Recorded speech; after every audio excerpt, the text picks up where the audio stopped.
அனைவருக்கும் அதிகமான குழுமத்தின் வணக்கம். நான் விஜயன். நம்முடைய டிஎன்பிஎஸ்சி ரிலேட்டடாக சில முக்கியமான தகவல்கள் நியூஸில் வந்திருக்கு. அதை பற்றி நம்ம பார்க்க போகிறோம். எப்போது நடக்கும் தேர்வுகள் அப்படிங்கிற கேள்விக்கும், ஏற்கனவே அறிவிக்கப்பட்ட தேர்வுகளும் எப்போது நடக்கும் அப்படிங்கிற ஒரு கேள்வியும் இருக்குது இல்லையா? ஸோ இதில் ஒரு டிஎன்பிஎஸ்சி மீதான ஒரு வழக்கும் இருக்குது.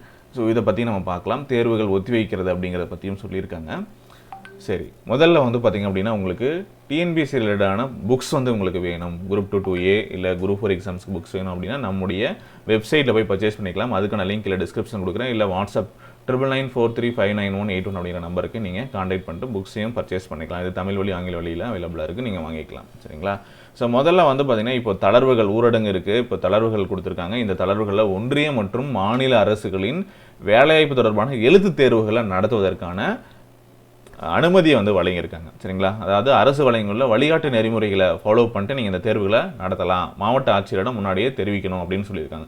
பட் எஸ்பிஐ எக்ஸாம்ஸ்லாம் நடந்துட்டு தான் இருக்குது. உங்களுக்கு தெரியும். பேங்க் எக்ஸாம் படிக்கிறவங்க ஃப்ரெண்ட்ஸ் இருந்தாங்கன்னா பாருங்கள், எக்ஸாம்ஸ் எழுதிட்டு தான் இருக்காங்க. எக்ஸாம் போயிட்டுருக்கு. ஸோ கண்டிப்பாக இதுவும் வந்து நடத்துறதுக்கு அனுமதி இருக்குது அப்படிங்கிறது நீங்கள் முன்னாடியே தெரிஞ்சிருப்பீங்க. அப்போ டிஎன்பிஎஸ்சி தேர்வுகள் இப்போ நிலுவையில் இருக்கிறது எல்லாமே அப்டேட் ஆக ஆரம்பிக்கும்.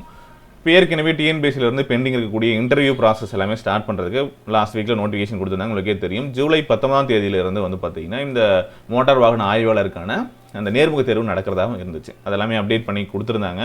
எங்கெங்கெல்லாம் நேர்முக தேர்வு நடக்கும் அப்படிங்கிறது எல்லாமே அப்டேட் ஆகிருந்தது. ஸோ இப்போ அதில் வந்து ஒரு பிரச்சனை. இது வந்து ஜென்ரலாக வந்து பார்த்திங்க அப்படின்னா என்ன பிரச்சனை அப்படின்னா, டிஎன்பிஎஸ்சியிலிருந்து இந்த தேர்வுக்கு, அதாவது மோட்டார் வாகன ஆய்வாளருக்கு நேர்முக தேர்வுக்கு அழைக்கப்பட்டவங்க உரிய தகுதி இல்லை அப்படின்னு சொல்லிட்டு அதில் கேஸ் போட்டிருக்காங்க.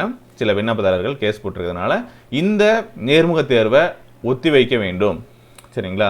டிஎன்பிஎஸ்சி நிர்வாகம் இந்த நேர்முக தேர்வை ஒத்தி வைக்க வேண்டும் அப்படின்னு சொல்லிட்டு சென்னை உயர்நீதிமன்றம் சொல்லியிருக்காங்க. அதே போல் இந்த வழக்கு வந்து பார்த்திங்கன்னா ஜூலை 19ஆம் தேதி வந்து பார்த்திங்க அப்படின்னா ஒத்தி வைக்கிறாங்க. அதனால் இந்த நேர்முக தேர்வு இப்போதைக்கு நடக்கிறதுக்கான வாய்ப்பு இல்லை. சரி, கேஸ் முடிஞ்சாதான் அந்த நேர்முக தேர்வு அப்படிங்கிறது நடக்கும். சரிங்களா? ஸோ இது வந்து கூடுதலான ஒரு அப்டேட். இதையும் பார்த்துக்கோங்க. அதனால் வந்து பார்த்திங்க அப்படின்னா எல்லா தேர்வும் ஒத்தி வைக்கிறது அப்படின்னு கிடையாது. ஸோ டிஎன்பிஎஸ்சி இந்த இதில் பிரச்சனை இருக்கிறதுனால எந்த தேர்வில் பிரச்சனை இல்லை. எல்லா தேர்வுலையுமே நம்ம வழக்குகள் வரதை பார்க்கலாம். ஆனால் அந்த வழக்குகள் ஒன்றும் இல்லாமல் சில இடங்களில் போகிறதும், சில இடங்களில் வந்து பார்த்திங்கன்னா சில வெற்றிகளும் நமக்கு கிடைக்கிறத நம்ம பார்க்க முடியுது. சரி, நீங்கள் தேர்வுக்கு படிக்கிறீங்க அப்படின்னா தொடர்ந்து படிங்க. ஓகே. ஸோ அதுக்கான புக்ஸ், மெட்டீரியல், டெஸ்ட் சீரியஸ் எதுவும் வேணும் அப்படின்னா நம்முடைய வெப்சைட்டில் இருக்குது, நீங்கள் வந்து செக் பண்ணிக்கலாம். அதே போல் குரூப் 4 அண்ட் குரூப் 2க்கான டெஸ்ட் சீரியஸும் நம்முடைய வெப்சைட்டில் போயிட்டுருக்கு, ஆப்பில் போயிட்டுருக்கு. ஆப்க்கான லிங்க் இல்லை டிஸ்கிரிப்ஷனில் கொடுக்குறேன், செக் பண்ணி பாருங்கள். ஓகே. ஏதாவது டவுட் இருந்தால் கீழே டிஸ்கிரிப்ஷனில் இருக்கிற நம்பருக்கு கான்டாக்ட் பண்ணுங்கள். தேங்க்யூ.